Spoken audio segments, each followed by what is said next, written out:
time to take a look at this week's top indie comic picks for New Comic Book Day.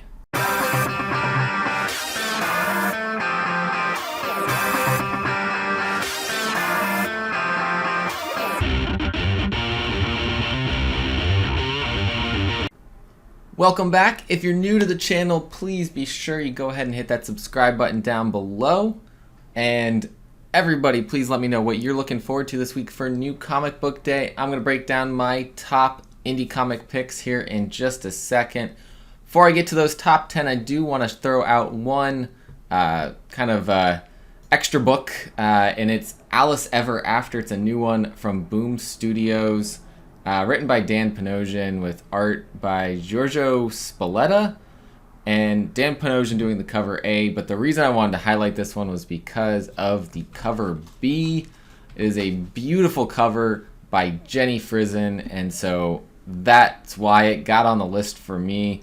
But looking into it a little bit more, story sounds pretty cool. It's a twisted sequel to Wonderland, and who knows where Dan Panosian could take this story. So I'm looking forward to that cover by Jenny Frison, but the story itself could be pretty interesting. Could be a good read coming from Boom Studios this week. So moving in, I'm going to start with my top 10, picking number 10 being a book from AWA Upshot Studios. We've got The Joneses, number 1 of 5. We got a mini series here from Michael Morecki and Alessandro Vitti and Ive Forsini. And this is coming from the Resistance universe, the AWA superpower universe. The Joneses focusing on a suburban family with a big secret. In the global pandemic known as the Great Death, mother, father, sister, and brother were all transformed into something superhuman.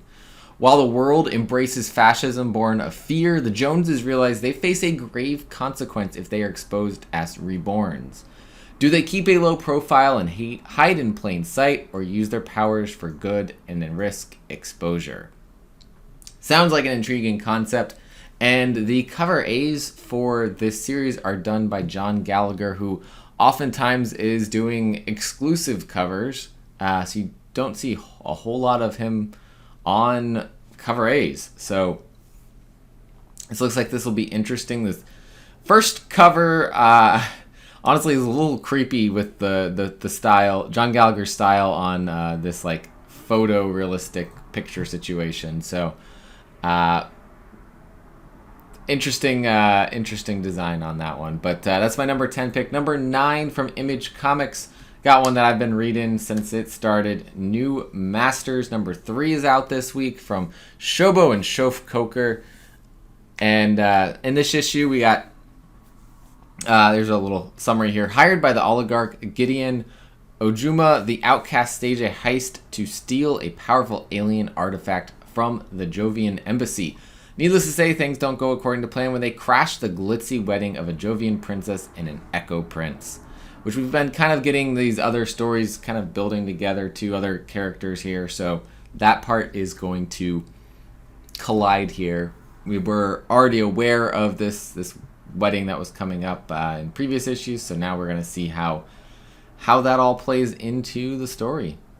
Coming in for my number 8 pick this week is a book from Scout Comics. Distorted issue number 2 from Salvatore Vivenzio and Gabriele Falzone. As James deals with his post-adolescent issues, suddenly discovers he is not alone. An encounter with Murphy, another Distorted, is about to change his life. Meanwhile, the mysterious Steve Collins, a blogger and expert in paranormal and superpowers, is creating a map that connects all the latest appearances of people with strange abilities. In the darkness of the city, another Distorted starts to make his way. Mason. He is a serial killer and cannibal who is convinced that devouring his own kind can make him stronger. And he just started his hunt. Which, I believe that must be Mason there on the cover, because that looks like we got a serial killer on our hands there. But issue 1 of this was fantastic. I feel like it hasn't been 2 months, but I think issue 1 had been delayed. And usually there's a 2-month gap between the first and second issue for Scout comic books. But that is not the case this time. So for number 7 this week, we have the return of Nottingham. Issue number 6 here from David Hazan and Shane Connery-Volk. Very excited to see this series come back. Just such a good first series, a dark look at Robin Hood. And this one is picking right back up. When Richard the Lionheart is kidnapped and ransomed by Holy Emperor Henry VI, Everard Blackthorne, the Sheriff of Nottingham, is strong-armed into delivering the ransom and bringing the king home on penalty of death. The treacherous Prince John and his ally King Philip of France will stop at nothing to ensure Richard remains in captivity. So the sheriff finds the unlikeliest of allies in none other than Robin Hood and the Merry Men. With Robin and the sheriff away, Marion hatches her own devious plan to take back Nottingham. Like I said, picking up where the action left us, and can these former enemies be allies in an overall larger plot? We shall see. That was my 6th pick. So coming in, hold on, I might be off a little bit. That was 7. My 6th pick this week for Indie Comics New Comic Book Day is Heavy Metal Drummer, issue number 3 of 6 from Behemoth Comics. Kiefer Finlow and Emiliano Pliskin writing this with art by Luca Vassallo and Tokebi. The art in this is fantastic. Showing such a range, because we range from these dark shots to these vivid, bright, neon type colors. Look like, a drug fueled trip of some sort, which looks phenomenal in these books. I love that they're a different size. Behemoth's always thinking outside the box and giving you something different. So we don't have a standard comic size that these are coming out in. And I think that just adds to the flavor of this book. It makes it, it's unique. It stands out. It's something different. And it's coming out this week, issue number 3. So good job, Warrior. The agent now slain brings awareness from the enemy. Dave returns the head of his prey to the cosmic mirror and reaps the reward of being the champion. However, 2 homicide detectives are on Dave's trail as they hunt for the Granny Killer. Issue number 3 is my number 6 pick this week for Top Indie Comics. Coming into the top 5 now, we've got Cult of Icarus, issue number 2 from Jenna Lynn Wright and Carl Slominski. Carl's art is phenomenal, and the writing, I thought, for issue 1 of this was so good. I love this different vampire story that we got going on here. Another thing, I'm hoping issue 2 is just like issue 1.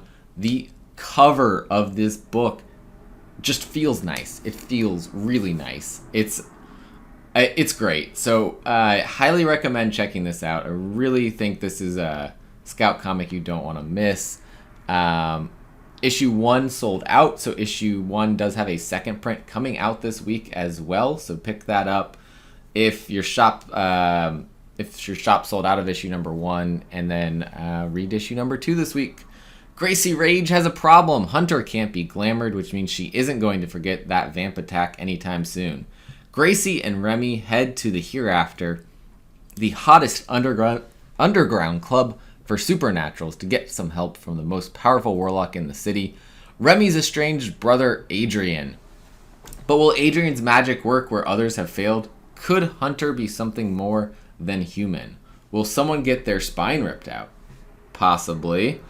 So, one of the things that I liked is that there's some vampires that are seemingly not bad in this, and then there's this Cult of Icarus, which seems to be the main antagonist group from the vampires, and this looks like a really fun thing. There's a mystery about I think it's Remy's past and her parents and things that she thought she was going to get answers to, but really feel like getting more questions now. And why did her showing up where she did bring out the cult of Icarus? So number 5 pick this week for top indie comic books for New Comic Book Day. Very excited to see what happens next in this. Honestly, Scout's got 2 great books this week with this and Distorted. Just really good stuff coming from Scout right now. Coming in for number 4, I really enjoyed issue 1 of this. That's Little Monsters number 2 from Jeff Lemire and Dustin Nguyen. Thrilling series from the Eisner Award-winning team that brought us Descender, Ascender, and Robin and Batman. Continues as more is revealed about the young vampires left to survive on their own. When a man stumbles into their camp, the long-forgotten taste of human blood is quickly remembered. So I guess I got a vampire story theme going on this week because we just had vampires. We got more vampires. This one is children vampires, which is kind of creepy and unique. But who created them? Why did they think there weren't any other people in the world? I got so many questions about this world, and we're going to get hopefully some answers in issue number 2. So that's my number 4 pick this week for top indie comics for New Comic Book Day. Number 3, Follow Me Into the Darkness number 2 from Behemoth Comics. This one from Damian Connolly, the guy that brought us You Promised Me Darkness. And the end of the world is close. In Alaska, Sebastian and Jolene are escaping from a group known as the Comet Society. Meanwhile, in the not-so-distant future, Sage and the others fight with an old friend. The darkness grows. Issue number 1 of this return to the world was phenomenal. Really, really enjoyed it. Absolutely.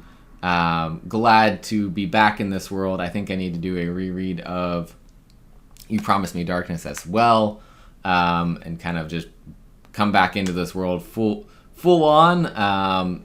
So if you missed You Promised Me Darkness, there is a trade out for it now. So I highly recommend checking that out and then hopping into Follow Me Into the Darkness. Such a great series. I love the black and white artwork in here. And as those of you that have been following with us for a while, you know that You Promised Me Comics took the namesake, got its namesake from You Promised Me Darkness, and that was the inspiration for the channel name and channel design, because Damien made the artwork that is our logo now. So absolutely supporting this series.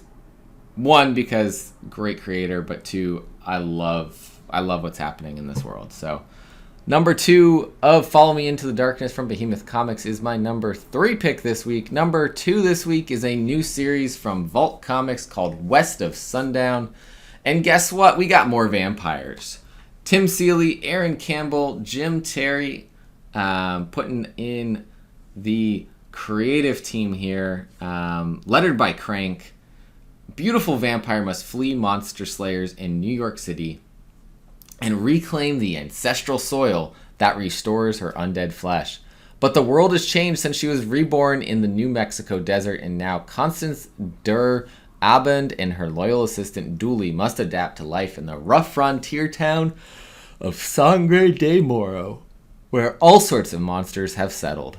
A western tale of survival starring a cast of literary horrors from the diabolical minds of Tim Seeley, Aaron Campbell, and Jim Terry. And looks awesome. The artwork looks really good inside. Some creative paneling going on in some of this. And again, another vampire story, but this one a western. So a little bit of a mix in here. And that's my number 2 pick this week. New series from Vault Comics called West of Sundown. My top pick this week is Stargirl from Behemoth Comics. I've been waiting for this one over a year. It was like a future advertised thing on Behemoth Comics website about a year ago. Got removed at one point when, they were waiting to really push and advertise it. But the artwork in here is so cool. I love the idea behind this. It's written and drawn by Lucas Mendonca. And Enter the World of Stargirl, created by the award-winning artist Lucas Mendonca. The cosmic organization known as Stargirl no longer exists.